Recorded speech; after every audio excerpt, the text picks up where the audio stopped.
স্ত্রীকে একটা কাপড় কিনে দিতে পারি, বাচ্চাদের একটা কাপড় কিনে দিতে পারি ঈদের, কিন্তু আর আগে কেউ এই ব্যবস্থা করে নেয়। কাদের সাহেব আছে, আমাদের জাতীয় পার্টির অভিভাবক ব্যারিস্টার আনিস ইসলাম মাহমুদ আছেন।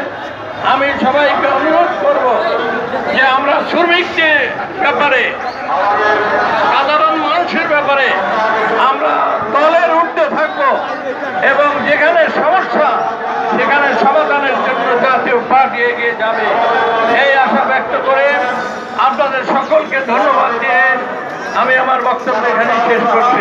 আসসালামু আলাইকুম। ধন্যবাদ। এখন বক্তব্য নিয়ে আসেন জাতীয় পার্টি বিপ্লবী মহাসচিব, বীর মুক্তিযোদ্ধা, সাবেক সফল শ্রমমন্ত্রী অ্যাডভোকেট মুজিবুল হক চন্নু। অ্যাডভোকেট মুজিবুল হক চন্নু। আজ মহান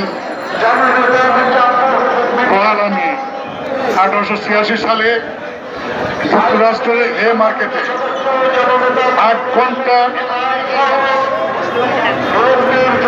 কর্মঘণ্টা নির্ধারণের জন্য যে আন্দোলন ছিল, সেই আন্দোলনের ফলে যারা সেদিন মৃত্যুবরণ করেছিলেন, সেই শ্রমিক ভাইদের সম্মানে সারা বিশ্বে প্রতি বছর 1 মে শ্রমিক দিবস হিসেবে মে ডে হিসেবে পালন করা হয়।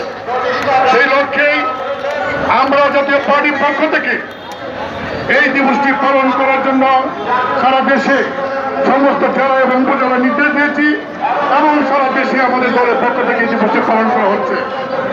তার আমার শ্রমিকদের অধিকার এখনো প্রতিষ্ঠা হয় নাই। গত 1 বছরেও কর্মস্থলে দুর্ঘটনায় প্রায় 8,000-এর মতো শ্রমিক মৃত্যুবরণ করেছে।